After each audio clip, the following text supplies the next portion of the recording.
Welcome to Plastic Model Mojo, a podcast dedicated to scale modeling, as well as the news and events around the hobby. Let's join Mike and Kentucky Dave as they strive to be informative, entertaining, and help you keep your modeling mojo alive.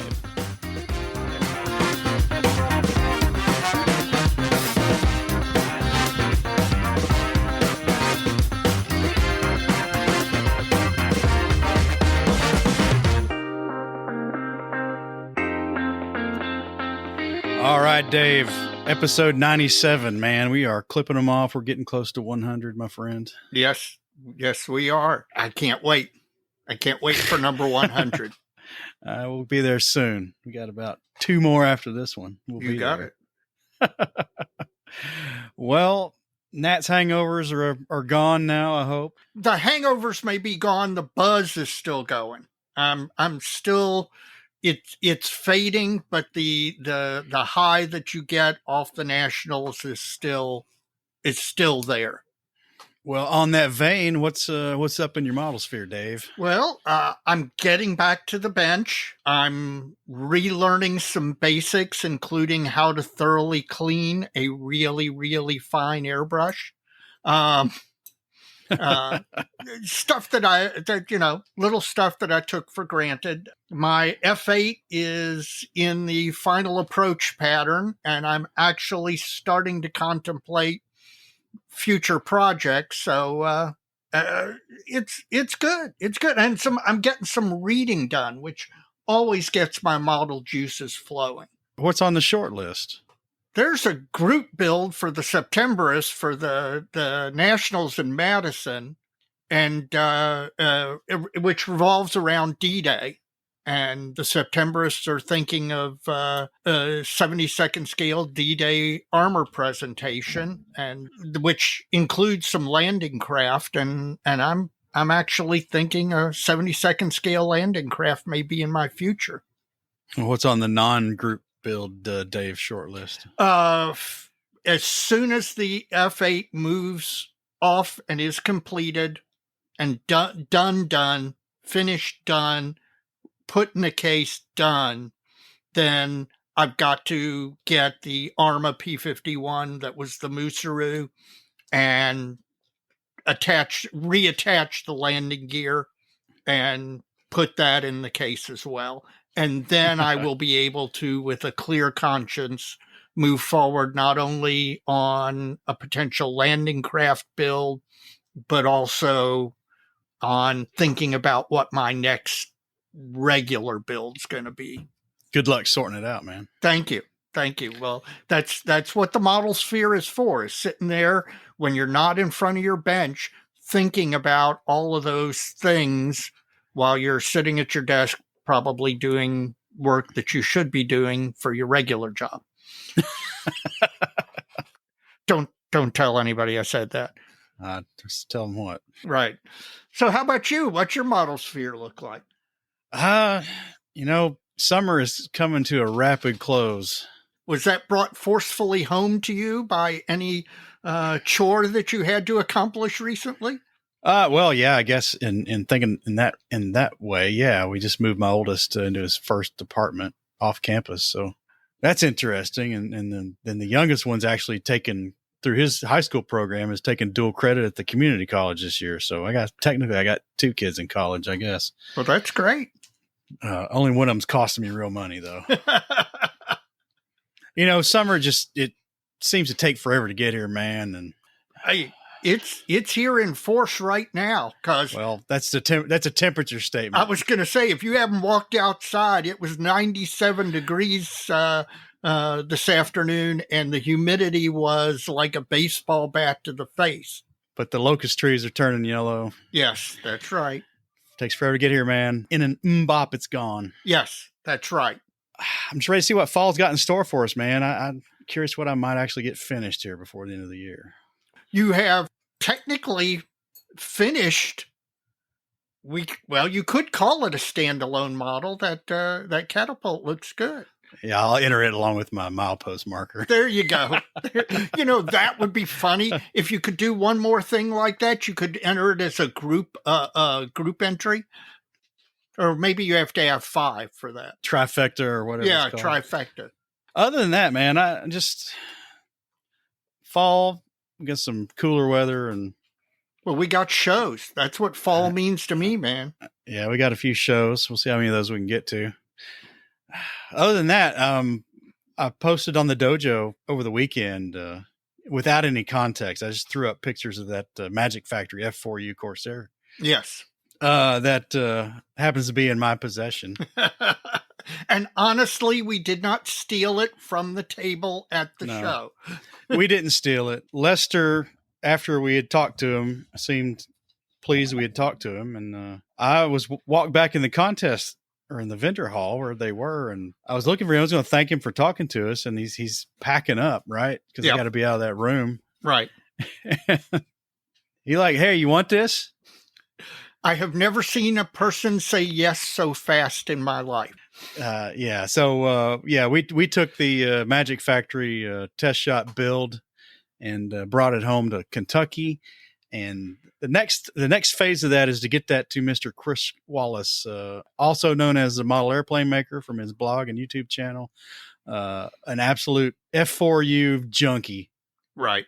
So I'm going to send it to him. I'm going to send it to Canada. Hopefully it survives the trip.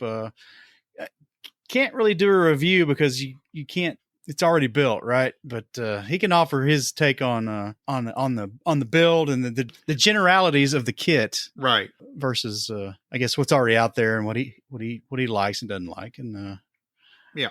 Hopefully maybe we'll get a video out of it too. Yep, that's what I'm hoping. But of course, Chris is rather inconveniently on vacation right now, so we have to get him back to his brand new workshop and back to the bench before we can hope to get that out of him. Well, so can't promise it's going to happen, but hopefully there'll be more on the F4U test shot from Magic Factory in the not too distant future. He's got about another week of vacation left. I'm going to try to get that to him before he gets home. So Evan had a good idea. I could just send it to Evan and then it'll be in safe hands until Chris shows up. So that's probably what I'm going to do. Yeah, that is a good idea. That is, and it would be nice for it to be waiting for Chris when he got home because, he really loves his cabin on the lake. And that's his vacation every year that he looks forward to. So I know coming home from the cabin, he's going to be a little bit down, and it'll be a nice thing for him if when he gets home, it's there waiting for him. Well, we'll try to make that happen. Yeah. Well, that's my model sphere. It's quite a bit. Good. Well, of course, it wouldn't be an episode of Plastic Model Mojo without some modeling fluid. What modeling fluid do you have, Mike? I've got Clyde May's original Alabama style whiskey. So where did that come from? That came from Mr. Tom Clark from the Huntsville, Alabama IPMS chapter, I believe, if I'm not mistaken. Yep, and I think they're by the time this drops, it'll be the day before their invitational contest. And I'm telling you, as I said last episode, I love the Huntsville show. So I don't think I'm going to be able to make it this year, but man, I miss it and I want to get back to it. So it's Alabama whiskey. It's not bourbon. Not bourbon. So I don't know what that probably don't meet the either the barrel aging requirement or the amount of corn. So right. Whatever. That's fine. It's different. We'll talk about it at the end, but I want to thank Mr. Clark for gifting us that bottle, and it's I'll give it a little preview. It's good enough that I'm about down to the halfway mark on it, so you might be getting this bottle to your hands real soon. Yeah, I've got one that's ready for you as well. All right. Well, hopefully you featured it on the show already. Yes, I did. So, what are you drinking, Dave? I don't have a whiskey or bourbon, as you can tell from the sound. I've got a beer. Mr. Joe Porcher was kind enough to bring us several cans of Firestone Walker Brewing Company's 805. It's an ale, 4.7% alcohol by volume, brewed in Central Coast, California. I think the brewery's in his hometown. I think that's what he told me. Is it? Yeah, okay. Joe's in Las Vegas now, but I think he's a California boy, so... I will tell you, I'm favorably impressed with the first taste. So this is the first time I've had this. I haven't had a previous can prior to sample it. So, you're going to get my impression at the end of the show. But so far, I'm favorably impressed. Find out at the end how both these went down. And until then, Dave, the mailbag is ramped back up now that Nats is over with. Yeah, I'm afraid everybody was away from their computer for about a week and a half, 2 weeks, but now everybody's back at it.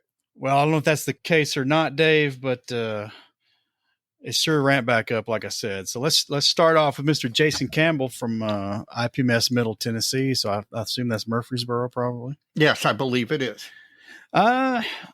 He's hoping that our batteries are fully recharged from nationals. I know mine are. We'll get to that in the Benchtop halftime report. You're leaving me in the dust. You got a head start, though. Jason's real excited that the 2025 nationals is coming back to the Southeast. Well, barely. Barely the Southeast. We'll count that. Yeah. More east than south. Yes. But he and his brother are already making plans to attend the show in Hampton Roads or Newport News, whatever the official location is. Yeah, I think they're calling it Norfolk this year. I'm not sure. It kind of all blurs together. Exactly. It's all the same place. Well, he liked seeing all the pictures and videos from the national convention, and he's been actually working on an old Airfix 32nd scale Crusader Mark III. Oh, that's in your territory, man. Oh, I know, and he's a Gundam guy, if I'm not mistaken. So there's some of that. There's some of that crossover. And we don't want to say crossover one way. I mean, I built a Gundam. I right. kind of had to. I guess it was a Musaru Cup build, but we got people going both ways. Yeah, absolutely. On the cross pollination there. So good on you, Jason. That's a classic old kit. I don't know how good it is. It's probably okay. Some of those Airfix kits were kind of pretty good for their day. I was going to say they were very good for their day. Now, time marches on and things have changed, but I don't think those are in any way, shape, or form kits that can't be built up into a really nice model.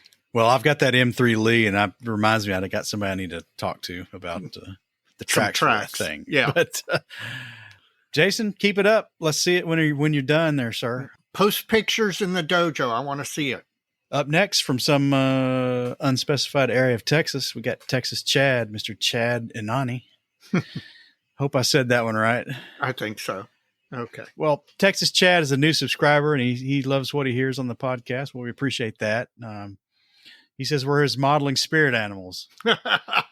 I'm going to take that as a compliment. Yeah, I'm hoping he means you and not me, because I wouldn't want anybody to be, for me to be anybody's modeling spirit animal. Well, he's glad Nats were great, and says, believe it or not, he's 50 years old and has never been to national convention, and he hopes to rectify that next year in Madison. Well, that's a pretty long haul from even the northernmost point of Texas. Yes, but he could fly. There's nobody says you have to be stupid like we did and drive. Well, I give you that, man. But by the same token, make every effort to come. As I said in San Marcos, we talk to a lot of people, and I always ask them, "Is this your first national?" And I can almost always tell the answer before they answer it, because guys who are at their first national have this silly grin spread across their face that they don't even realize they're walking around smiling as much as they are, just because it's such a great experience. Well, Chad hears our exuberance and energy for the show, and he just says he's got to experience it for himself. Oh, you do. I'll say that, after every Nats, there's some chatter, some detraction, some controversy, some arguments and discussions. Right. And I'll tell you, a lot of that stuff that falls into those buckets, I think needs to be discussed. And I think that's happening. Some folks might not like it, but it's that's how it gets better. That's right. This stuff gets people say, I experienced this, or I saw this, or what about this, or hey, what if we change this? And IPMS is a little bit like the Catholic Church in that they change very, very slowly, sometimes too slowly, but they do change. And what you're seeing currently with the Nationals is not what you would have experienced if you went even 10 years ago. It has become so much of a better experience. And I think that's going to continue to happen. So I can't wait to see all the people who show up at Madison and it's their first convention. Well, Chad, I hope you make it and come see us if you do, because Lord willing, the creek don't rise. We will be there as usual. Absolutely. Roger Newman. And Roger was wanting me to send him the formula, quote unquote, for the Shadowline Hobby Circle Cutter. And you did everyone a great favor. I posted my quote unquote formula on the dojo. He asked, it may have been put on the dojo and he didn't have the patience to scroll through. I don't think it ever has been, and I needed to, so I put it up there. Yeah. So assuming that everybody's thinner line circle cutter is the same as mine, that should work for you. So. It does for mine. Now it's not going to work for that Display one because that's a completely different animal. Right, but if you've got a thinner line, then it works. I will tell you, I'm thankful you put it up on the dojo. After the third or fourth time, I had to text you and ask you for it again and again because I kept forgetting it. I finally wrote it down, so I do have it written down anyway. But yes, it's now out there publicly on the dojo so that anyone can use it to cut just the right size circles. Maybe I should pin that one so it's doesn't get lost in the downstream. That's a good idea. And he mentions the potential inaccuracies of the stick-on scale they provide you. I don't think it's potential. I think that's why I dissected it and tried to figure out how I could do it differently, because I think their little peel and stick scale for me is a non-starter. Right. That's just, I don't know. Yeah, that doesn't work. It doesn't tell you anything. Doesn't work for me. Up next, it's Agent 003, Brandon Jacob. Has he started scouting Madison for us? No, he's probably not going to be doing that. But, darn. Brandon and his wife, like, as soon as he says, like, probably by the time we were unpacking our cars in Kentucky, they had started their hike of the Pacific Crest Trail. Yes, we talked to him about that. Yeah, we did. That's pretty impressive. He's done the Appalachian Trail bottom to top already. Yes. That's a pretty damn impressive accomplishment. Oh, that's an accomplishment. There is just no question about it. That I know people who've hiked small parts of it and come away stunned at how difficult it can be, and to do it from end to end is, even if you do it in sections, is pretty damn impressive. Which most people do. Yeah. Yes. Well, he's Scott. Can I pronounce this town? Snoqualmie Pass, Washington. That sounds right. Jim will correct you if you're wrong. He's not a real Washington. Yeah, I know. A good place with sounds like a good bed and a good Wi-Fi. Well, and he listed episode 96. So, Brandon, we appreciate it, and he's just thanking us for the shout out. No problem, man. That was a lot of fun. We loved it. We loved getting to go to a couple of places you'd mentioned, and a lot of the other folks did too. It was just a lot of fun running up to that show with all the local flavor, and glad to have you part of that. And you've earned your special agent distinction. Much appreciated. And we're going to pick back up with you when we get a little closer to the Winter Blitz at the Museum of the American GI. So you're going to hear from Brandon a little bit more in the future. And finally, he bought a bunch of the kits from the Craig Davis estate. And, right. He's hoping to get on one of those just as soon as he gets back from this hike. So. Well, I do want him to post in the dojo his wife's reaction when he informs her that they're having to move to Madison, Wisconsin, so that he can be our special agent for Madison. That should go over really well, I think. I don't think that's going to happen. Either we're going to handle it ourselves, or there'll be a 005 coming up. Yes, we're up to 005. We need to get something for these folks. Yes, we do. I've got an idea. I'll talk to you about that later. I've actually got Does it involve Jethro Bodine? No, it does not. That's double knot. Double knot spy. That's right. Showing my age. That's even older than me. Yeah, it's old as me. There you go. At least you're honest. Yeah. And finally, Dave, and you know who this is from the email side of things, Mr. Michael Karnauka from, I believe, Queens, New York. He always says New York City, but I believe he told us he's actually from the borough of Queens at one point. What kit that you've built got the most aftermarket put on it, and what would you think was the cost times the price of the base kit? So was it 3x the base kit or 4x the base kit? Ooh. What do you think? Okay. Do I got to go first so you can stew on this a second or two? Yeah, go first. Go ahead. Well, I know the answer to yours. Well, mine is the Allen Hobbies SU-76. I knew it. This has components, parts, bits and pieces of three aftermarket sets. Oh, crap. That's not true. It's got frill tracks on it, too. Right. Okay, we got to count those. So the frill tracks were two times the price of the Allen kit anyway. Right off the bat, we're at 2x. Mm-hmm. Then it's got an Edward photo etch set on it. Part of it, now, probably 20% of it, maybe 25. We'll be generous. And it has a little bit of a Commander's Series resin photo etch white metal update set as well. Percentages escape me on that one. Probably not much because that stuff was not very good. Yeah, that one's probably 5 or 6x easily. Yeah, maybe 10x to be honest. Well, the Allen kit was probably really cheap to begin with. It's probably like $23 or something like that. Yeah, and that's if you bought it new. I don't know. Did you buy it secondhand? No, I bought it new, but it predated you remember DML reboxed that one? Yes, I do. And I think it's part of their Imperial series, but no, mine was in the Allen box. And what a crappy box it was. Yes, the thinnest cardboard on the planet.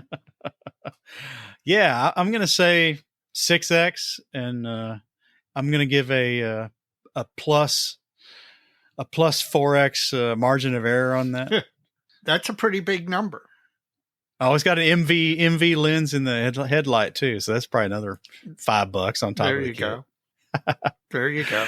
Fun stuff. All right, You got something figured out yet, man? Yeah, actually, because I don't use a ton of photo etch or aftermarket, the actual answer is my current project, the F8 Crusader, because the base kit is about $20. I've got a resin ejection seat in it. I have an Edward cockpit photo etch set in it. I have an Attack, I think it's Attack Hobbies, the brass pitot tube. And then the decals are an aftermarket set as well. And all of those combined are probably between 2x and 3x the price of the kit. So the answer is probably 2x or 3x the base price of the kit, and that is probably the most aftermarket I've put on any model in my life. Well, you got to get it done now. Yeah, no, now I got to get it done. All the hard parts over though. Right? That's right. All those parts are already on. Even some of the decals are already on. But this is an interesting one because it's interesting to me. Do you ever even consider that as an issue? No. Neither do I. I mean, crap, I don't even use all the stuff I get in the aftermarket. Right. Not by a mile. Right. Especially photo etch. Anything. I just don't. I've talked about it on the podcast before. I'm going to pick and choose. I'm going to cherry pick the crap out of those things. And, I've got a big envelope back in my stash room just full of photo etch frets that still have like 75+% of the crap still on them. Yeah. Because some of it just doesn't make any sense. Yeah. Another thing we've talked about, Evan said it the last time he was on here. You fold up this thing 18 times and it still looks crappier than thing is supposed to replace. Than the molded on kit part. I pick and choose all the parts that are available to build a specific subject that I want to build. I don't care. Maybe I don't know, man. It's not making me go broke yet, so I'm not gonna care till it causes me pain. Yeah, I'm gonna get the best parts to build the subject. I don't care if it comes from 18 kits and 15 aftermarket sets. I'm gonna get what I want to build the model like I want to build it. I'm the exact same way. That consideration, and maybe that shows I put too much money into my hobby. Maybe that shows that, I'm a decadent American. I don't know what it shows, but the consideration of how much aftermarket costs compared to the base price of the model that I'm putting it on never comes into consideration in my modeling. I'm going to do what I want to do. And if it makes sense to me, I'm going to do it. If it looks good, I'm going to do it. And I really don't care that the one tiny aftermarket piece that I bought costs the same price as the whole original kit. Doesn't matter. Yeah. And I'm being a little hyperbolic. I mean, it's even the SU-76. That was kind of high tide for that kind of thing. Oh right? Yeah. That was the outer limits. Yeah. But still, it wasn't that much really. Yeah. I mean, I said 15 and 20, whatever I just said a minute ago. No, I'm not 10X. probably ever going to do that. Well, it could be 10X. That could be true. That part could be true. Right. Man, maybe not. $230. I don't know, man. You're within spitting distance of it, at least. That could be true. Yeah, that might give me a little pause, but that could be true. Yeah, that is true. That's something that you never think about at the time. And then somebody like Michael comes on and asks a question like that, and you go, darn, did I really spend Man, that I'm much? stupid. Yeah. Did I really put 10 times the cost of the kit in an aftermarket? What was I thinking? Yeah, maybe I should scratch build more. There you go. Or 3D print more. But hell, I did that too on the SU-76. I know you did. That thing was a freaking potpourri of everything. I remember the ammo rack. Yeah, that's true. Enough of that, man. What is going on Facebook Messenger? Well, Facebook Messenger's hopping around. I picked out just a few of the communications since our last episode. You remember young Evan was on with us for the last episode, and he mentioned that as he was at the convention, some guy walked up from the raffle table having just won an armor kit, and I forget what armor kit it was. And the guy asked, hey, do you do armor? And Evan said yes, and so he handed Evan the kit. Well, it turns out that person actually is a listener named Jake McKee, and I don't have Jake's location, but he's the one who handed that kit to Evan. So I passed that information on to Evan because I was getting a DM from Jake telling me he was the person who did it while I was DMing with Evan. So I was able just to in real time communicate that to Evan. Well, that's funny, man. Who was, of course, appreciative as heck for it. He always is. Yes. Craig Everson, who goes by Aussie Scale Models, obviously from Australia. He actually was, in regard to our discussion of 3D printing and 3D printed kits, he actually questioned whether or not one possible solution might be 3D printed classes. You know how in figures they have classes for flats, right, etc. And then there are sometimes classes for paper models, because we have at previous nationals had paper models entered. And so he was wondering if maybe that's the way things might trend. And it's certainly possible, although I tend to view 3D printing more like resin casting, because technically I guess it is resin. It's not necessarily cast, and I think that it's going to get adopted into the hobby just the same way resin Resin Kits and Resin Aftermarket did. I just think we're at the early stage where people don't know. I think the new and different part of it is still throwing some people off, but I think that'll disappear. But it is certainly possible that some club out there may experiment with a 3D printed class.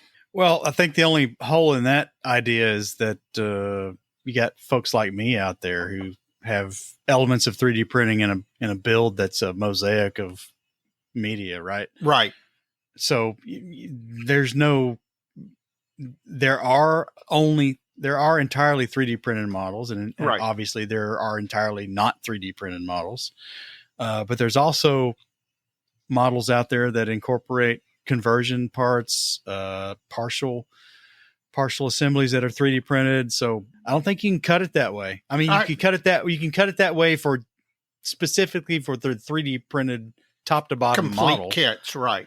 But you can't. That still leaves the issue of folks who are making their own or buying their own conversion parts that Right. are 3D printed. So I don't know. I don't know where it goes, but it's at least somebody thinking a little bit outside the box and wondering if maybe things will go down that direction. I can't say until it actually happens. Well, the point to make is that they're thinking. Yes. And Which I think more modelers should be thinking more. That would be good for all of us. you think? Yes. Finally, Paul Toutant reached out because he came across a beer, A, with a great name, and B, that he thought I'd like. And I've got to say, it sounds really interesting, and I'd like to find this and taste it. It's a banana Hefeweizen by the name of Kickoff, Heffoff.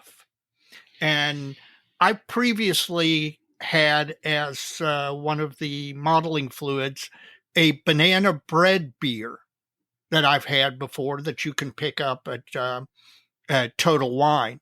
And it actually tastes really good. I like banana bread. I like banana milkshakes. So I'm predisposed to liking a banana beer. And since I like Hefeweizens, a banana Hefeweizen actually sounds really, really good to me. So I may have to investigate and see if I can find Kickoff somewhere and give it a try. Well, I'm happy to say for their marketing wing of that brewery that there's folks like you out there, Dave. Yes, that's right. Because this one's all you. Yes. I'm not even going to try it. Yeah, you're not a flavored beer guy. I know that. Nope. Yeah. I that's okay. That's to each his own. That's why there are armor modelers and aircraft modelers and car modelers. But every once in a while, it doesn't hurt to cross over. So maybe I'll get you to try some Kickoff if I can find it. At least a taste. Maybe. I may not have, just out of principle. Okay. All right. That's it from Facebook Messenger side.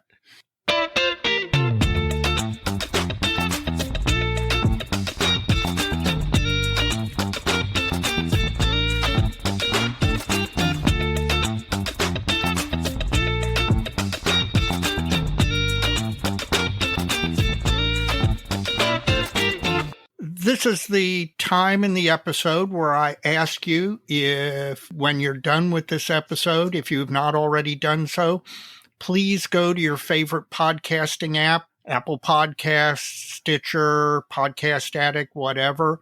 Rate the podcast. Please give us 5 stars. It helps drive us up in visibility, which is really continuing to help us find new listeners. Additionally, if you know somebody, a modeler who isn't currently listening to this podcast, please recommend that they do so. If you enjoy the podcast, recommend it to them. The best way for us to continue to grow is recommendations from current listeners. If they're older or technology challenged, you may have to help them to show them how to download a podcast app and how to subscribe to our podcast. But please do that. It really does help us. In addition to that, please check out the other podcasts out in the model sphere. There's quite a few of them now, and we're glad to have you with us. And there's certainly a lot more podcasts out there that might tickle your fancy as well. And you can check those out by going to www.modelpodcast.com. That's Model Podcast, plural. It's a consortium website set up with the help of Stuart Clark up in Canada. He's with the Scale Model Podcast. And he's aggregated all the banner links to these other podcasts in a spirit of mutual cross-promotion. And you can go to modelpodcast.com and click those links and get to any of the other podcasts and sample what they got to offer. In addition to the podcast, we've got a lot of blog and YouTube friends out there. We got Mr. Jeff Groves, the Inch High Guy, all things 72nd scale. Check out the Inch High Guy blog if you like 72nd scale modeling, because Jeff has sure got a lot going on with that. Yes, he does. We've already mentioned Chris Wallace, Model Airplane Maker. Check out Model Airplane Maker YouTube channel, Model Airplane Maker blog. He's got a lot to say about the hobby, and he's always got some techniques and builds he's sharing on his YouTube channel. It gets better every time. So hopefully we're going to see a Corsair on there soon. Yes. Got to get it in the mail first. Check out Stephen Lee, Sprue Pie with Frets. Steve's got a lot to say about the hobby, and he's got a lot of builds on there you can check out. He's got a long form and short form blog, and sometimes he's got a lot to say. Sometimes he's got a few comments, but you can always check out some good material at Sprue Pie with Frets. And we have to have him back on. We keep saying that. We need to do it. Yep. Jim Bates, Scale Canadian TV, gave us a minor shout out in his post-Nats episode. Appreciate that, Jim. He's got a lot of little tanks he's building. Yes, I know. He's become an armor modeler. He should become a war gamer. It might help that stuff along. I'll suggest that to him. Anyway, check out Jim's YouTube channel, Scale Canadian TV. He's always got some good commentary on the hobby. And finally, we've got Mr. Evan McCallum, a.k.a. Panzermeister 36. I guess his latest is he posted his Nats seminar. Yes, he did. And if you were not able to go to San Marcos, or if you were able to go to San Marcos but were unable to attend Evan's presentation, I highly urge you to go to Evan's YouTube channel. That's Panzermeister 36. Watch that video. Not only did he do a great presentation, but he recorded his presentation, and then he did a really great editing job putting the presentation in a YouTube format. And I'll be honest with you, I went and, even though I was present at the seminar, I went and watched it again because I got some stuff out of it by being able to watch it on the screen as opposed to being in the audience of a giant seminar. It's well worth your time. If you are not a member of IPMS USA, IPMS Canada, or your national IPMS chapter, please consider joining. The national IPMS chapters do a lot for the hobby. A lot of what they do is behind the scenes. It's all done by volunteers who are giving up part of their hobby time to make the hobby better for everybody.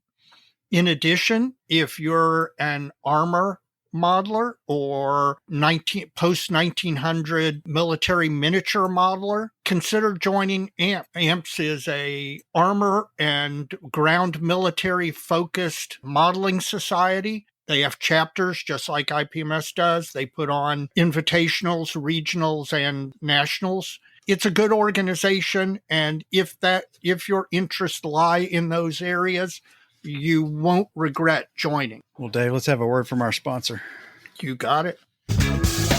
Plastic Model Mojo is now brought to you by Model Paint Solutions, your source for Harder Steenbeck airbrushes, David Union power tools, and laboratory-grade mixing, measuring, and storage tools for use with all your model paints, be they acrylic, enamels, or lacquers. Check them out at www.modelpaintsolutions.com.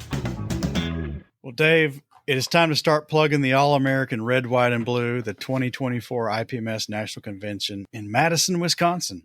Yep. And given their earlier start date than San Marcos, we're already inside a year, my friend. Yes, we are. That's good news. So, folks, we're going to get an early start here. We are 330 days away at the time of this recording from the 2024 IPMS National Convention in Madison, Wisconsin. And we're going to start promoting this just like we did the other one. So, Yep. Looking forward to it. And if we've got a listener out there in Madison, Wisconsin, who wants to give us some recommendations for places to eat, things to see, etc., reach out. We could use another special agent. I'm interested because the show venue is kind of on the what would you call it? A causeway? Yes. Probably a little bigger than that. But it's between the two lakes there in Madison. Yeah. Which is where the Capitol Square is located, because Madison's the capital of Wisconsin. Yeah. And there's a lot of stuff right there in that general area around the convention site and around the Capitol building. So Madisonites, come talk to us. Maybe your special agent 005. Yep. Absolutely. Well, Dave, I think for now that's all we got. So Yep. We're going to move along, and we'll get more into the national convention as the year winds out. Dave, it's the Benchtop halftime report, and I know we've been just slaying it at the bench the last few weeks. Well, you have. I've been modeling some, not nearly as much as you. You're actually embarrassing me by how you're supposed to be the slow modeler. I'm supposed to be the slightly less slow modeler, but you've been slaying it. I have been modeling. I've been pushing the F8 toward the finish line. I've also been relearning some basic lessons, which is especially when you're working with very, very fine airbrushing and very, very fine airbrushes. You need to not neglect to clean them thoroughly and completely, because if you do, it will bite you in the butt and you will not get the performance out of your airbrush that you could if you take better care of it. So I guess that's a lesson that I need to relearn every once in a while, and I've relearned it. And the F8 is moving along. The wing is done. The body is in paint. Decaling will come shortly, and then it's downhill to the finish line. Like I said, I'm already thinking about what's next on the bench, what's next as far as future projects and stuff like that. But I will tell you one other thing is I'm continuing to love the Mr. Color paints thinned with the unicorn tiers, Mr. Color leveling thinner. Up until a year and a half ago, I've always heard of people who use them, always heard of people who love them. And I had never tried it, partly because they were kind of difficult to get. They're becoming less difficult to get for me due to availability at some local and regional hobby locations. I got to say, they're everything that they're cracked up to be. And I think I'll continue to use them and use them, frankly, more and more as we move forward. Well, I think the upside of that is you're going to open the door to some kind of contemporary weathering techniques that you can't do with your enamels there. Yes, I think that's part of it. Yep. So you're moving forward, man. I'm making progress and I'm learning new things. Again, well, I'm learning old things like take care of your darn airbrush and it will take care of you, just like your rifle. And also, I'm learning new things. I'm trying new paints, new equipment, new techniques. And again, that's one of the things that drives me forward in modeling is trying something new. So mission accomplished so far. And I want to push it over the finish line, especially because it would be embarrassing for you to finish the Paul before I actually ever got this F8 done. You'll get there, man. So how's that Paul coming, Mike? Well, the Paul is a multifaceted project, Dave. Yeah. Tell us about it. The Paul's still in primer, but the catapult is done. Yes. And looks beautiful. I'm so pleased with it. Yep. It's again, it's another stepping stone in moving from my old way of modeling to some of this more contemporary stuff as far as paint and weathering. I've learned a lot with the catapult. Some folks might say, "Oh, it's over weathered," but I don't care. Oh no, I don't think it's over weathered. No, gosh, not at all. I think it looks pretty good. Of course, I'm biased, but I've spent a lot of time. It's got a lot of layers. Yes, like an onion. Yep.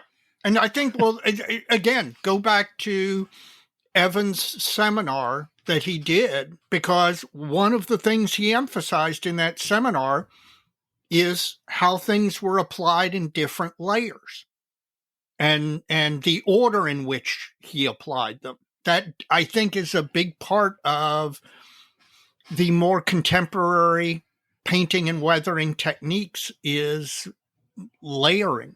I think it's helped me. Well, it hasn't helped me. I've gotten further down the road of this overemphasizing the highlights and shadows at the front end of the weathering process, to kind of to dial it back in at the end. Yep. That's kind of a bold step, I think. I don't think a lot of people realize that, because with the old school paint, wash, dry brush, it's kind of additive, right? Right. And this contemporary method of layering and overemphasizing and dialing it back down in the end with all these other layers is kind of subtractive. Right. And for me, the hurdle was getting familiar enough with the process to have the confidence to do the overemphasis part of it. Right. And know that the techniques I was going to be using down the road were going to reel that back in. Yep. For me, I don't know if it's like that for other people, possibly some, maybe they can write in, they can tell us about it. But that was a hard sell. That was a hard sell for me, because not only was I not familiar with the process of doing it that way, but even some of the products I was going to be using to do that with were not exactly what I'd used in the past. Yeah. Well, and I will tell you, the first time I attempted anything like that quite a while ago, what I did and I thought was garishly overemphasized just nearly completely disappeared when I applied those other techniques to it. So it is really kind of difficult to bring yourself to put the level of contrast that you initially need on the model and have faith that that what you do subsequently is actually going to dial it back as much as it needs to be dialed back. And it's interesting. I think if I was somebody new into the hobby, yeah, I would have probably bought into this wholesale without question. Yeah, because again, you don't have any preconceived notion of the other way to do things. That's right. So I think that's one reason you're seeing a lot of guys get into modeling who get very good very quickly, is that you're seeing a lot of guys who have no preconceived notions. They're coming into the hobby. The kits are so much better to begin with. You have all the all these products available that weren't available way back when. And then you've got all these YouTube videos teaching step by step how to do it. And if you've never done it any other way, you're going to watch those videos and go, oh, okay, that's how I do it. And so they just do it without hesitation. Yeah, I think I've got the past experience is a liability in this case. Yes, I agree with that. So not only is the catapult done, this evening prior to us jumping online here and doing this recording, I knocked out the last bit of weathering on the launch trolley. Oh, wow. So Good. that's done too. So you truly are onto the aircraft. I got no excuses now. So here's one for you. Here's something I'm thinking about doing. See what you think of this idea. Folks at home can't see it. So, but I shared a picture of what was it? It was a mosquito or a bow fighter. It had a big radar nose on the front of it. Right. I can't remember what scale it was, but I found it while we were at the national convention online. It was online. It wasn't at the show. It was online. Right. And this guy had done a freaking intensive job of like black basing and pre-shading. Yeah. So that's kind of where I want to go with the Paul. Yeah. And I was thinking about actually starting off because it's already primed in gray, right? Right. Which probably for the intense black basing was not the right choice. But I don't want to put another coat of primer on it. Right. I'm thinking about taking a Vallejo black wash, Mm-hmm. an acrylic wash, which does not flow like a petroleum-based wash. Right. Which pretty much acts like a wash and a filter all at once. Right. And brushing over this entire gray primed aircraft with it.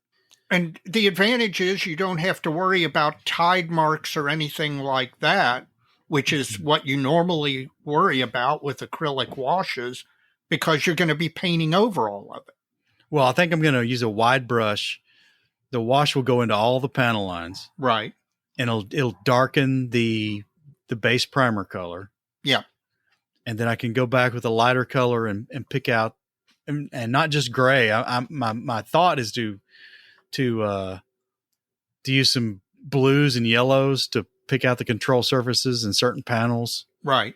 And go kind of that route. And before I even get to painting it, but we've been talking offline. I'm trying to get my painting and my final assembly plan together on this aircraft. And it's interesting because the last time I built an aircraft model, I didn't care about any of this stuff. I wasn't even filling seams. Oh yeah, I know. I was barely cutting the nubs off the attachment points. Right. So, right.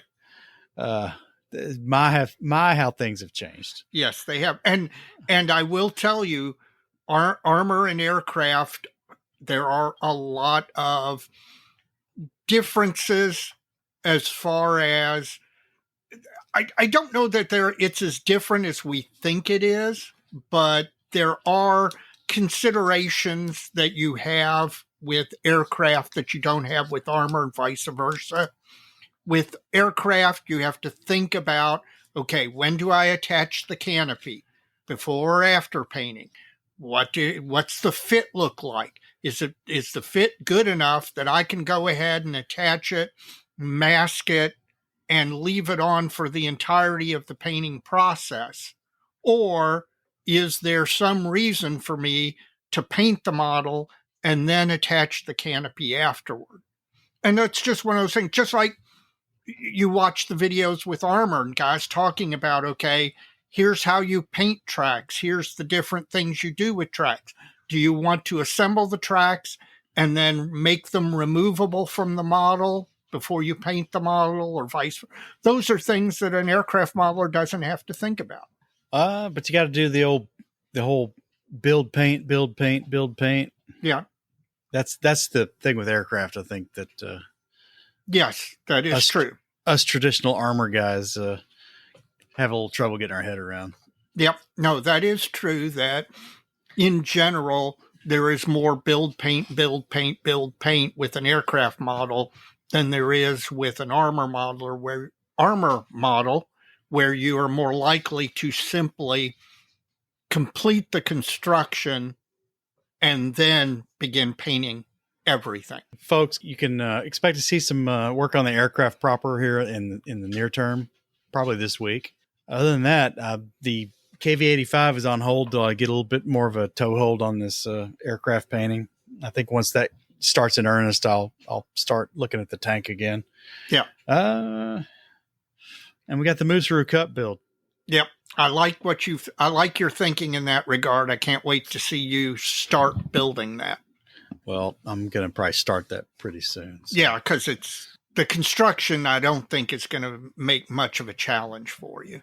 No, and folks just have to wait and see. Yeah, because I can't wait to see what all the people do with the base kit.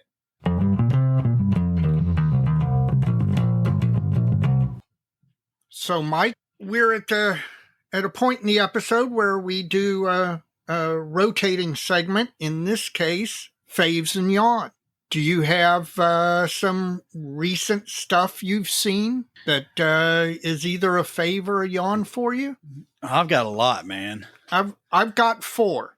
Okay, this ought to go pretty well then, because I got 5. So Okay, well then let you start, so that way you'll. Well, hopefully we didn't double it down on this first one, but when Ian McCauley was sitting in third chair for us and participating in the Wheel of Accidental Wisdom, he mentioned a Canadian company called Kit Masks.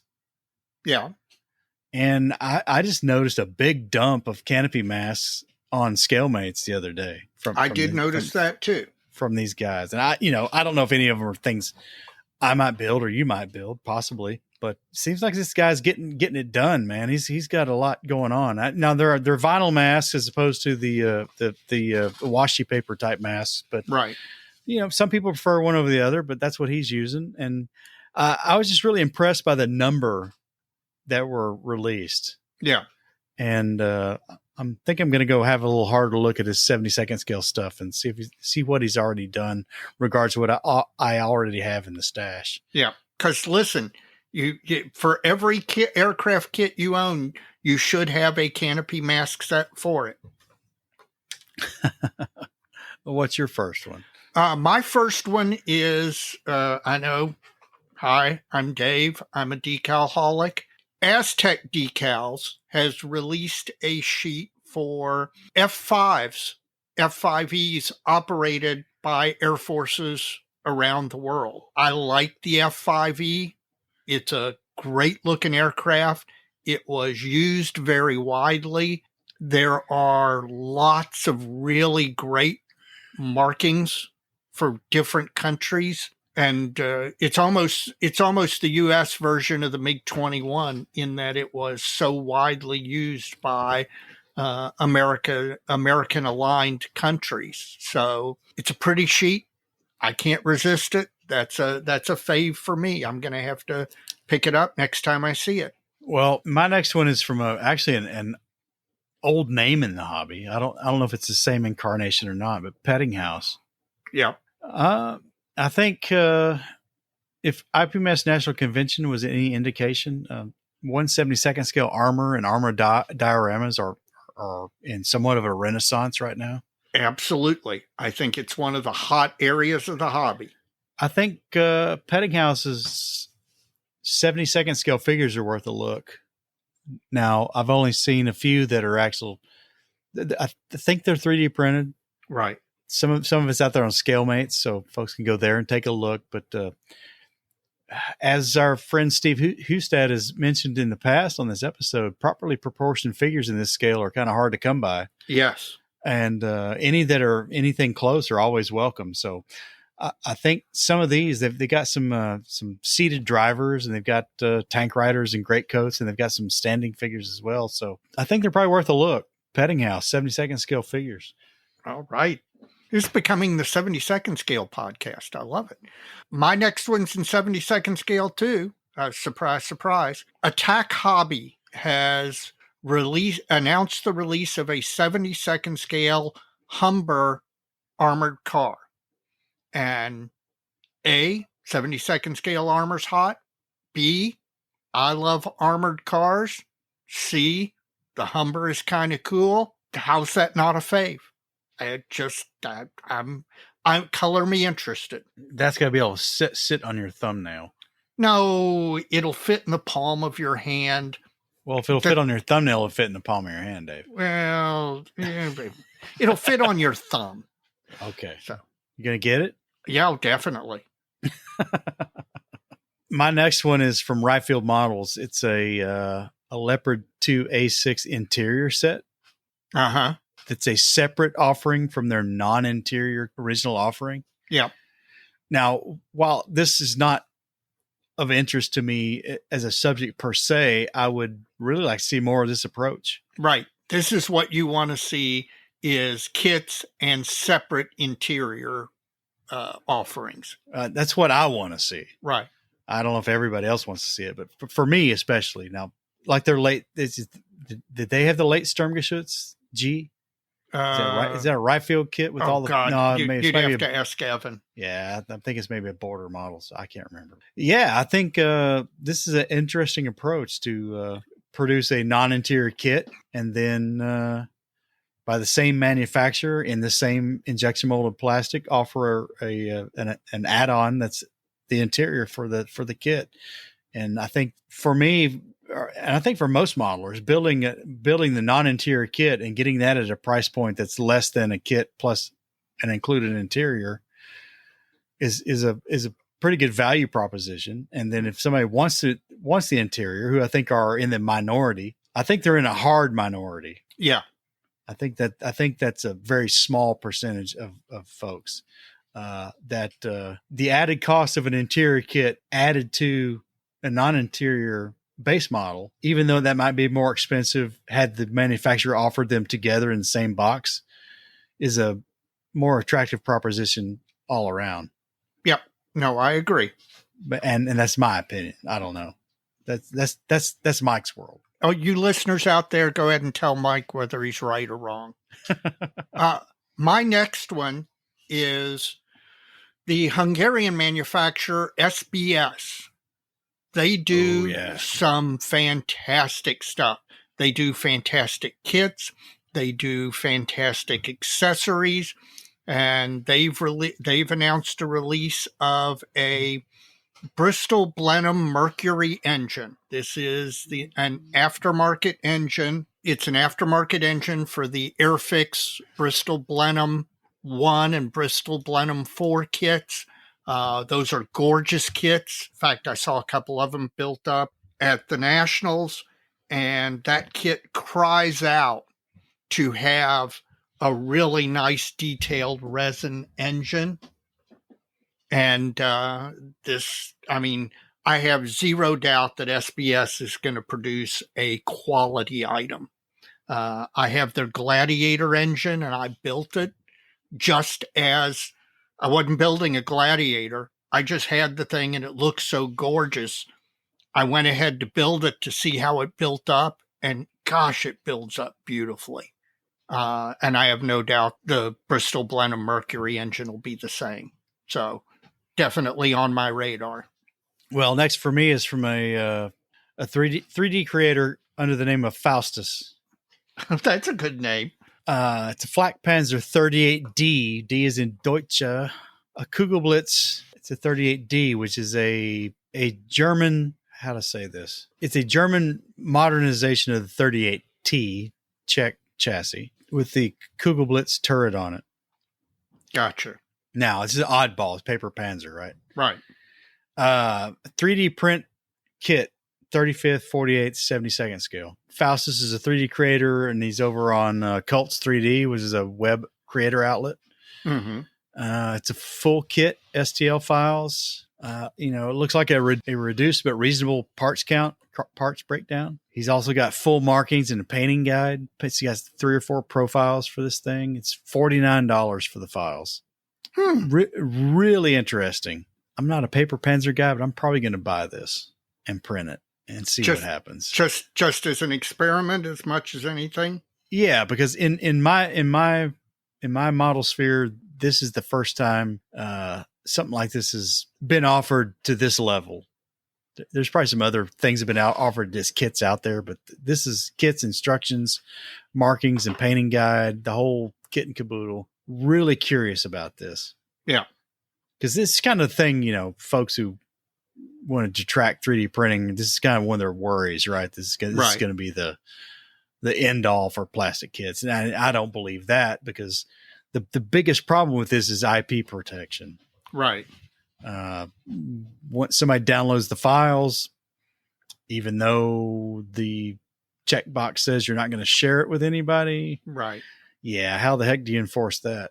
Well, not only that, but you've got to have a really good 3D printer. And those are still, while they're becoming more and more available, it's not like everybody's got one. Yeah, and that may continue to be the case. I don't know what the proliferation of 3D printers are going to be in most modelers' workshops. I don't know. Well, the best thing to have is not a 3D printer, but a a really good friend who has a 3D printer. Which gets back to the IP part of this. Yeah. Yeah. So I don't know. I'm really curious. I'm probably going to get this and give it a go and see what I get. It's not a subject that particularly interests me, but this guy's past work looks pretty good. The CAD looks good, and it's going to boil down to how well it prints for me, I guess. Yeah. Got anything else? I've got one last one. All right. Do you, Mike, like a lot of armor modelers, do you happen to have a collection of MV lenses? It's getting a little thin, but I do. Yeah. Okay.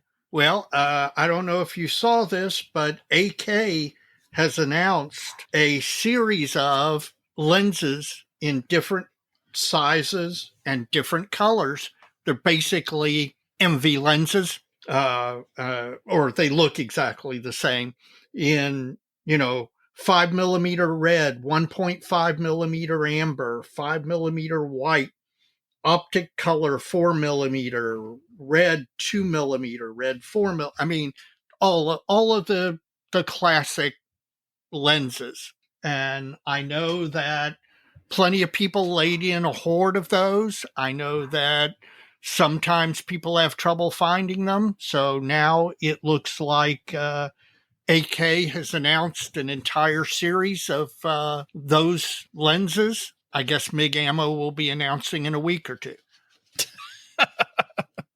Well, I think MV lenses is actually gone.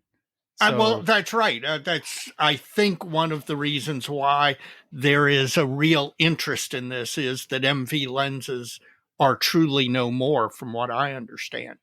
And then one more caveat with the MV lens hoarders is they haven't checked their stash in a while. They might need to do that because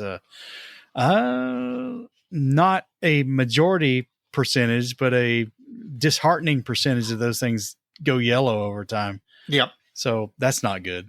No, but now there's another solution. Well, I actually got two left. Okay, go ahead. I got a fave slash yawn and a full blown yawn. All right. Do you have a yawn at all? No yawn at all. I'm Mr. Optimism. All right. My on the fence one is from TACOM. It's their G13 Hetzer. Okay.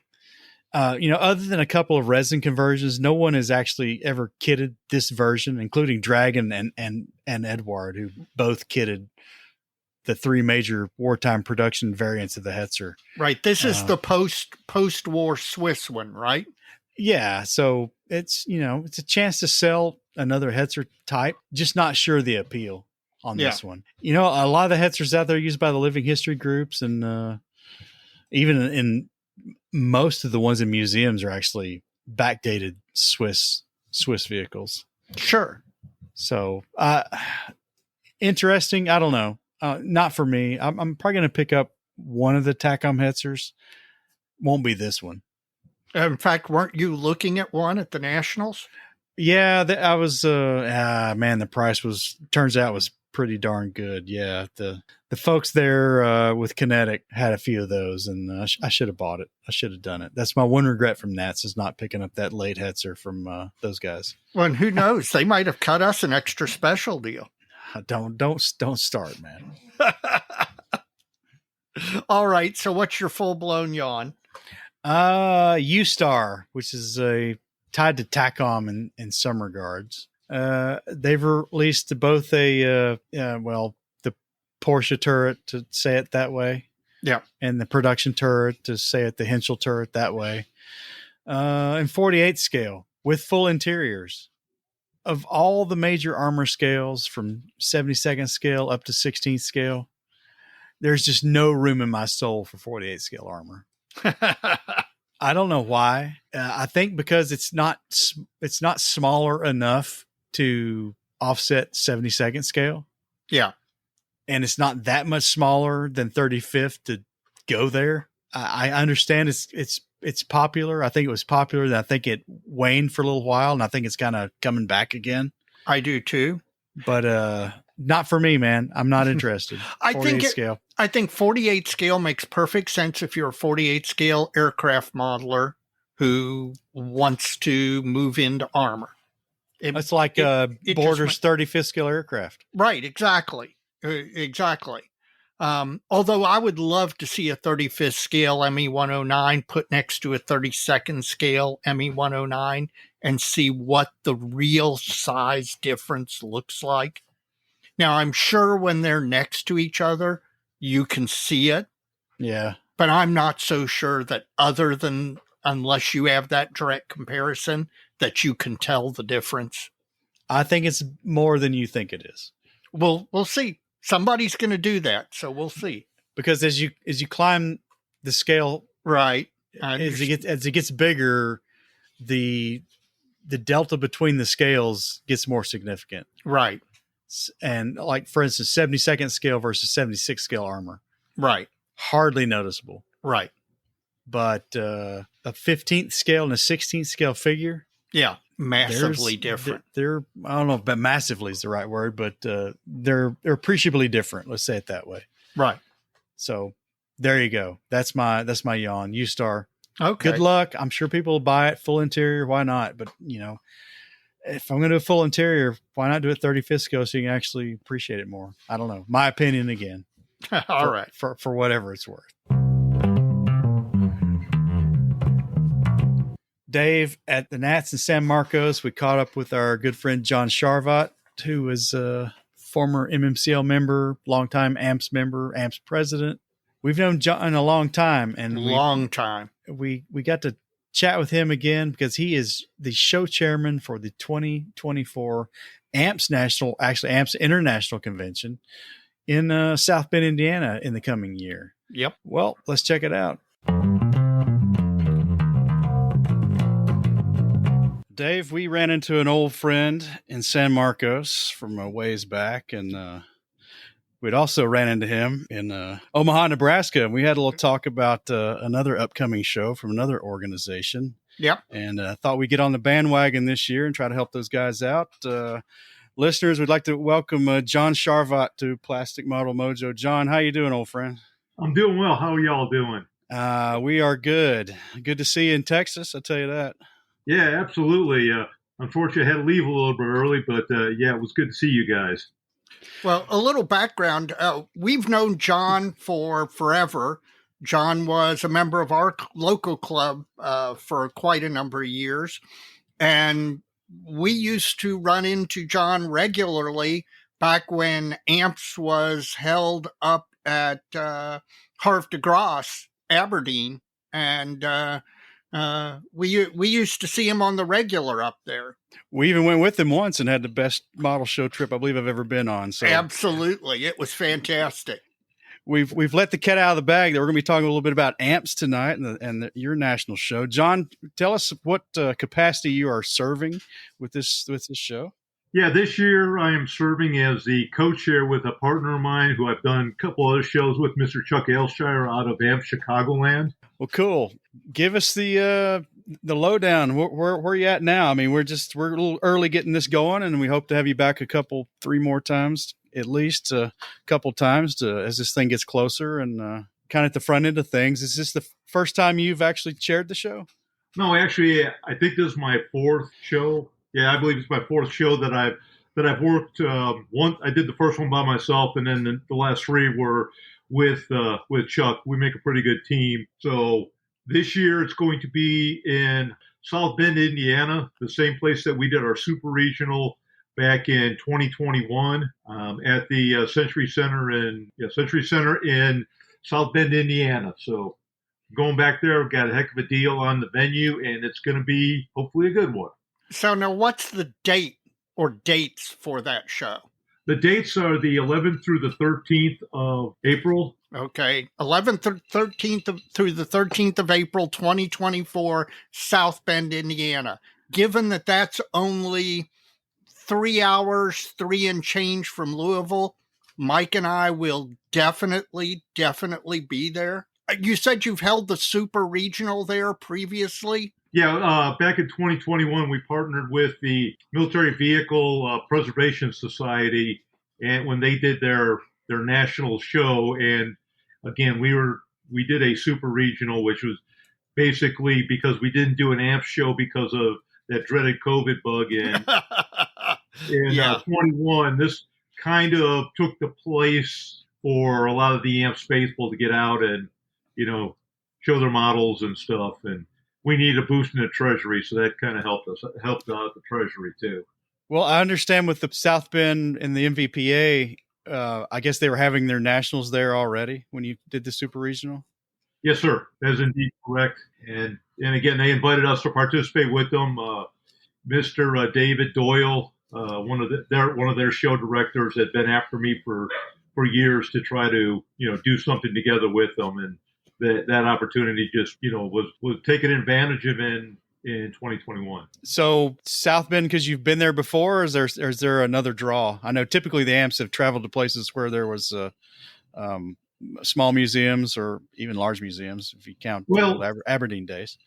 Yeah, with Super Regional, the museum was there as part of the show because you had all kinds of military vehicles, you had military gear, collectibles, and all kinds of things for modelers to take a look at and get some reference points or talk to some of those collectors that how the hobbies were similar and stuff. And then on the flip side, they came down and examined the models and kind of marveled at what they do in 1-to-1 scale, we do in 1/35th, 48th, 1/72nd scale.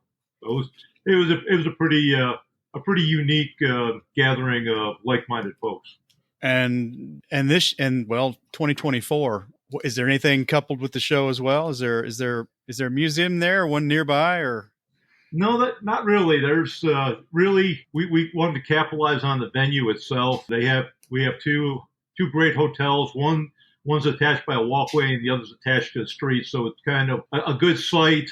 Folks can strike out to, back up towards Chicagoland or they can fly into Chicago and stuff and get there with, maybe an hour's worth of travel. And it's in the Midwest, so it should make a pretty good draw for basically the East Coast as well as the Midwest. And it should draw a lot of Canadian modelers down to the site also. Well, we already know a couple who are thinking about coming down to that. So absolutely. I think you're right on that one. Now, John, I've only in the last year rejoined AMPS. Last national I think I attended was Auburn. What's an AMPS national looking like these days as far as size, number of entries, etc.? Actually, our Midwest shows are the biggest ones we've done. The one we've had the best attendance as well as models was in Dayton, Ohio, which no armor museums there, but the U.S. Air Force Museum was there. So it was right. It was a pretty good show, but again, it kind of had that mixture of close enough from the folks from the East Coast could get to. All the Midwest modelers tend to flock to it as well as the Canadian ones. But what we normally have for AMPS would be maybe 600 to 700 models. Gotcha. And again, I think we're going to be looking at somewhere around 100 vendor tables. We got a couple, three real big vendors that'll show up. Mainly Micro Scale World, David Doyle Books, and then Squadron said they're going to come up. So if it's anything like they did for the the IPMS Nationals, that should be a pretty good chunk of plastic that they're going to lay out and try to get people to buy. Yeah, for folks who did not attend the San Marcos IPMS Nationals, Squadron Signal, the guys who bought the name and the logos and the detritus from the old collapsed company, they really have clearly dedicated themselves to bringing that brand back full force. And they had one entire vendor room at San Marcos set up almost like a giant self-contained hobby shop. And it was super impressive. So if they bring anything like that to the AMPS National and you didn't manage to get to San Marcos, you're definitely going to want to see it just for that alone. John, again, I've just rejoined AMPS in the last year or so. I know the organization has used to be focused exclusively on the East Coast when it had a fixed location and a fixed show every year, etc. And now the organization, just like IPMS USA, is having grown from one fixed location, is now moving around. where's the true quote unquote office of the AMPS national organization nowadays? Well, the mailing address is now in Pittsburgh, Pennsylvania, with our secretary Brian Eberly. Okay. But again, it's still basically East Coast centric. There are some bastions in the Midwest and we have some out west also. West seems to be starting to pick up on the thing, but again, our real club membership strength is the East Coast, and then down into Florida. Florida's come around in the past 3-4 years. As the VP down there says, "I told you all, the South will rise again." So. Well, I do notice that within the last year, there have been quite a number of new AMPS chapters forming. Yes, there. I want to say at least 3 or 4 of them. One of which spearheaded by the Plastic Posse podcast out there in Salt Lake City. Right. Scott and I think Doug and a couple other guys might be that are on that podcast are leading the efforts there, and they seem to be having a real good turnout. What they tend to do at their meetings, much like we do here in Oklahoma, is we keep the administrivia to a minimum, and then bring a model and tools and work on that with your buddies, like kind of like the build nights there at MMCL. Yeah. Well, I know also Jim Bates is involved up in Tacoma, Seattle, with a fairly new forming AMPS chapter up there. So it seems like the interest in new AMPS chapters seems to be pretty high. Yeah, I mean, it's we try to basically you build it how you want. You just need to start an AMPS chapter. You just need a single member of the National Society. You can kind of do what you want in your organization. You want to have build days, or you want to set it up a little more formal. That's okay too. If you do a show and you want to use the AMPS name, the only thing we ask is that you use the AMPS judging system and the judging rules. Gotcha. Is an open system, but tends to be a little bit manpower intensive. But the modelers get that feedback, that they'd be looking for of why their model did good or why their model didn't do so good. So yeah, we like our system. Yeah, that thirst for feedback really does seem to be a highly motivating factor, and I think that's because, at least during COVID and post-COVID, so many new modelers have either come into the hobby or come back into the hobby, and their ability to get up to speed is a whole lot better because of YouTube and all this stuff. But I think that they thirst for that individual feedback at shows and at contests. And the open system that AMPS uses really does provide some level of feedback. And again, we realize, I'll say me in particular, having done, been a chief judge and, run several shows, I fully, there's always that comparison between AMPS and IPMS. And I fully realize that the system that we use probably would not work for IPMS, despite how much you crunch the numbers and say you could go do that. And that's okay. I mean, people just need to go into the competitions knowing what the competition's about, and understand that at AMPS it takes a lot of people, but you do get that that critical feedback. IPMS doesn't take a whole bunch of judges. I mean, it takes a bunch of judges when you have 3,000 models, but it's you might not get the feedback that you're looking for of why your model didn't do what you thought it did. Have you all at AMPS thought about, as your national grows, 600-700 models, that you can do an AMPS national and over the 2 or 3 days complete the judging with the manpower you have available? But have you all considered what happens if you get an embarrassment of riches and 1,200 models show up? Well, not really, other than probably we'll be judging 24/7. Well, let's hope that if it happens gradually to you. Right. And again, I think that's the benefit of we are a niche or niche, depending on where you're from, modeling organization. And again, we just focus on armor and things related to ground combat, as opposed to ships, planes, trains, air, Right. all the different model genres that are out there. Which, again, 3,000 models is kind of a walk in the park for IPMS. So there are some benefits of again, looking at just one slice of that modeling genres that are out there. Well, this show's coming up in April, which is not that far off, really, in the grand scheme of things. Given the size of the show, I don't know if AMPS carries the same kind of registration overhead that, say, IPMS does. Are the rooms currently available, or is folks going to have to wait? The rooms are available right now. Like I said, we have 2 show hotels. We have the DoubleTree South Bend, which, again, is connected by a sky bridge to the venue. And then across the street, basically across a 4-lane street, is Courtyard by Marriott. So there's a couple different choices.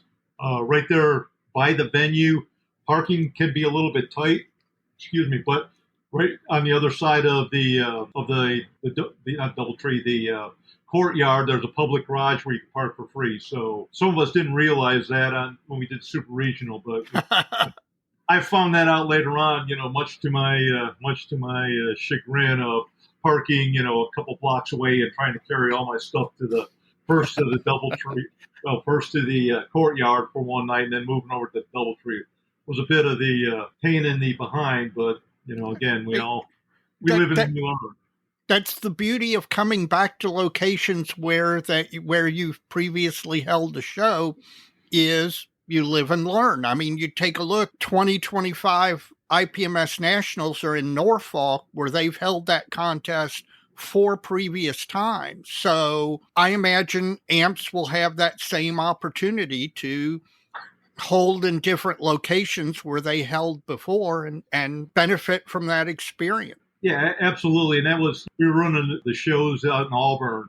It became a known quantity, and everybody knew what hotel the big party was in on Friday night and such. So, unfortunately, that venue is no longer available to us. That's a shame. It was great. Now, do you all have an actual website for the national contest itself, or what we do is, if you hit the AMPS page, which is amps-armor.org.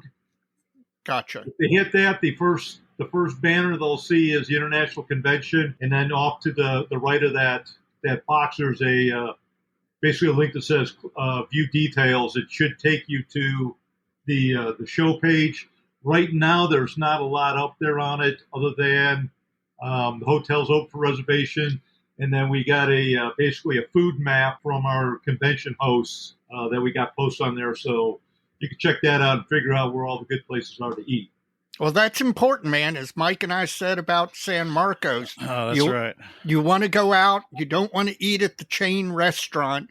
You want to go out and experience a little bit of the local flavor. Again, we didn't have any of that, and we kind of had to do a little bit of the discovery method, back in 2021. But that was one of the things that was like, hey, we need to get the restaurant thing figured out, so we can, the close ones are going to get booked up and everybody's going to show up at. So, if you find something farther out, then you can still get that local cuisine and local drinks, but it's, you won't be swamped with all those same faces you just spent 10 hours with during the day. Hey, I don't mind spending this.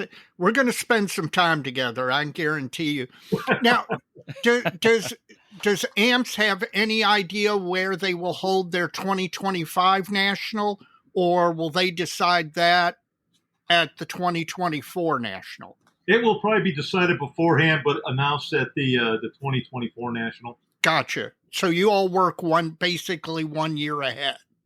Well, what we've been trying to do is try to get 2 or 3 years out, but it seemed like, over the last couple of years, we had some rollovers from the COVID season. Right. And then we also had a couple of venues or a couple of clubs that were interested in doing a show. COVID hit, kind of messed up our schedule, and then they kind of lost interest in doing. I sympathize, brother. Yeah, so- we IPMS USA went through the exact same thing. We're just now getting back to getting our legs fully under us. So Right. I understand that. I know there's been some talk of trying to get up to the Collings collection up there in Massachusetts. Mm-hmm.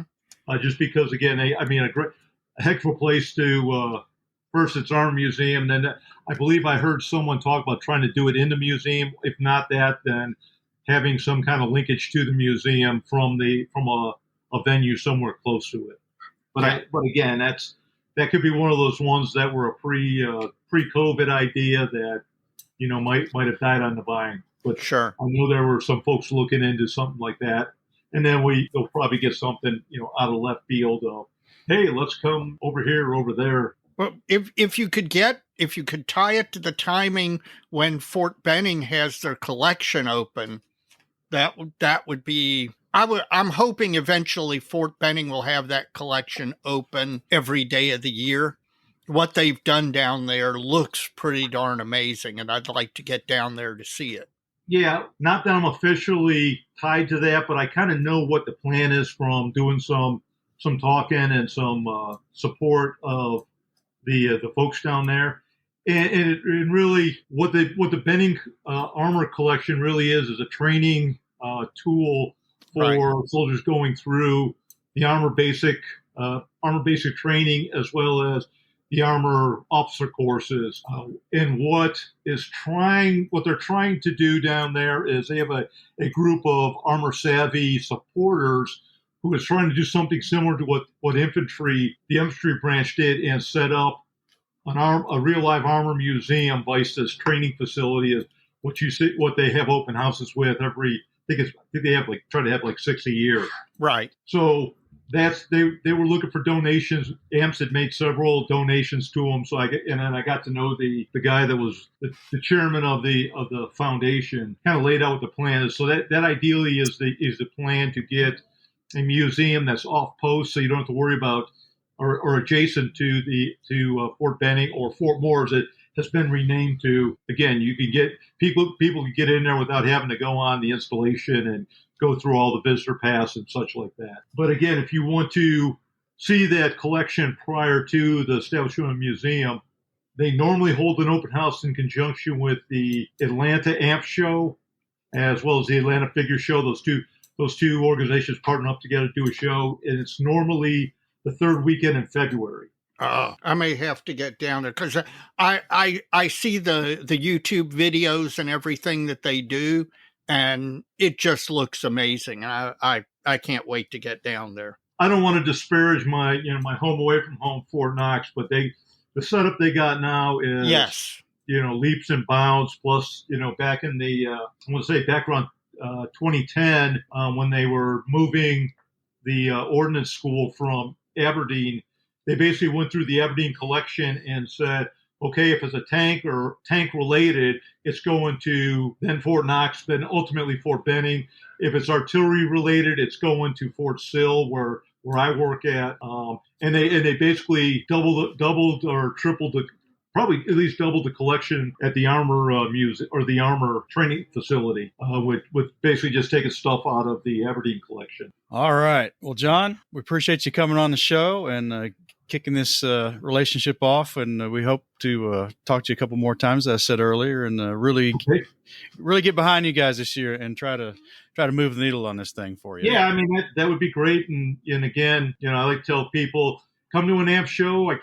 I can promise you two things. One, you'll leave a better modeler if you judge. And if you do judge at least twice, we'll give you a free T-shirt. So keep that in mind, you two guys. All right. I know Dave could use a little weathering help. Yeah, there you go. Dave, if I get you a seat at a judging table, you need to take advantage of it. Yep. Well, I'll tell you what, Mike and I already have a table. We are going to be there. We're going to be recording, and I cannot tell you how much I am looking forward to it. I have enjoyed every AMPS National that I've ever been to, and I have zero doubt this one will be just the same. I'm hoping so, and I hope you talk it up with MMCL, and when they have a great company size element, come on up there, and we'll go from there. I think we can arrange that. I'm telling you what. Okie doke. All right, sir. We'll get you back on here in a short order, and look forward to what plans materialize between now and then. Okay, sounds great. I'm looking forward to that show, Dave. I think AMPS is something I just need to get back to. I did AMPS. Well, let me back up. If you take AMM, the Association of Military Modeling or Modelers, right, and then AMPS, which rose from the ashes of that when it crashed and burned, from about 1992 until 2002, I was at every show either of those organizations put on. Yeah. And then I had my dark time. Well, I'm out of the dark time for sure. And I think I need to get back to AMPS and start living that a little bit more. Well, as you and I were discussing with John, one of the best AMPS experiences you and I ever had was going to an AMPS with you and me and John and Pete Gay. And it was fun. And I have zero doubt that 2024 is going to be a blast. Well, we've had some fun at these last 3 NATs we've been to, and it keeps building on itself as we go forward. But I tell you, that was the 2002 AMPS International Convention, and with Pete and John and you, I don't know, man, that was probably one of the best model show attendances I've ever had. That was just so much fun. It was. Well, we wish John all the success, and we plan on being there, and we'll keep promoting it, and hopefully they'll see an increase in attendance, and it'll be a great show. Yep. So we're here at the end. Have you finished your modeling fluid? I have finished my modeling fluid, Dave, and I've refilled it once before. And how was it? It's not a bourbon. I think it's a higher wheat content. I think it's young. It's got that kind of chocolatey, leathery thing going on, like some of those early, young Texas things that Rob Booth gave us. Yeah. But I will say, it's 85 proof, so it's not too hot. Right. It's pretty good. I'm one more pour, probably a little later in the week, and I'll be handing the bottle over to you. So it's pretty good.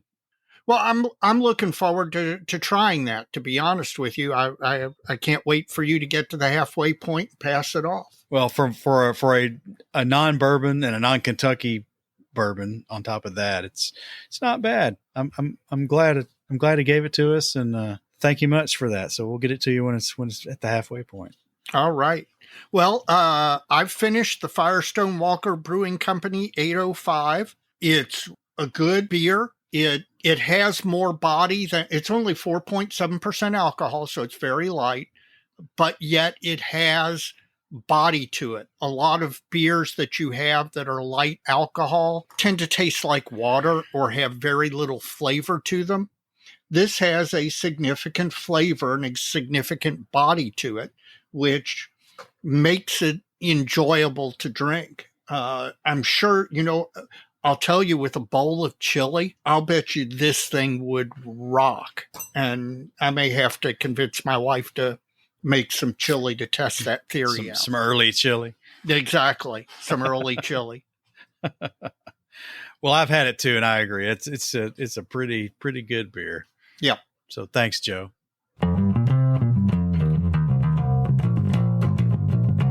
Well, Mike, we're at the end of the episode. So do you have some shout outs? I've got a couple. Okay. Well, I've got one, so you go ahead. Well, Dave, my first is Mr. Charles Rice, and he has joined our rank of Patreon contributors to Plastic Model Mojo. If you'd like to be like Charles, you can go to www.patreon.com/Plastic Model Mojo, and there you can make a contribution from any amount from $1 on up, and Patreon will manage that recurring billing for you. If you'd like to make a one-time contribution or a recurring contribution of your own management, you can do so by going to www.plasticmodelmojo.com. In the upper right-hand corner, you'll see a heart icon.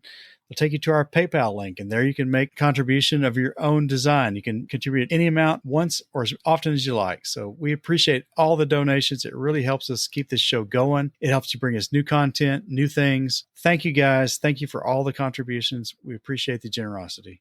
Well, my shout out this episode is to the IPMS USA e-board and its president, Dave Lockhart. We all enjoy the Nationals, but the Nationals doesn't happen without the IPMS USA National Organization.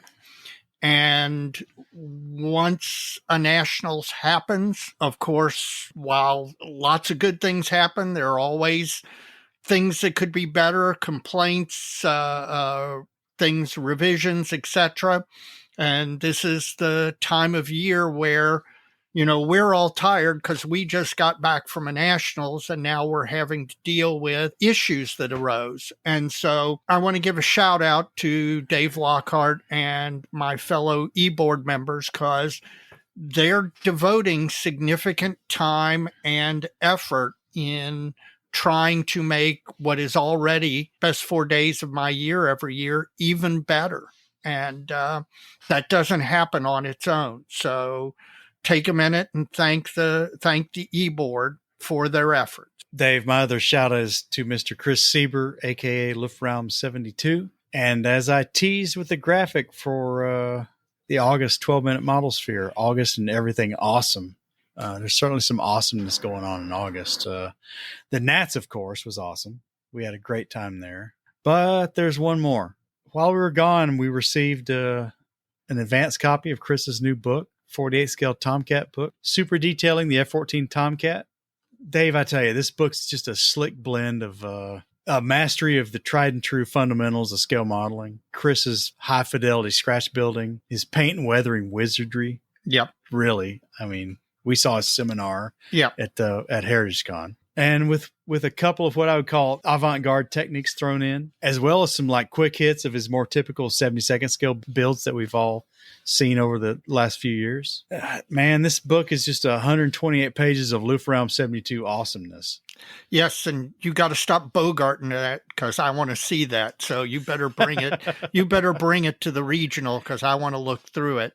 Listen, one of the best modeling experiences that I've had in quite a while was sitting up in the Mojo dojo up at Hamilton and having Chris Siebert sitting in the living room while we're all sitting there drinking bourbons and beers and getting to pick his brain about what he does, how he does it, how he sees what he sees, what his background was. It was great to sit there and absorb that level of knowledge. So I count that as one of the best experiences I've had.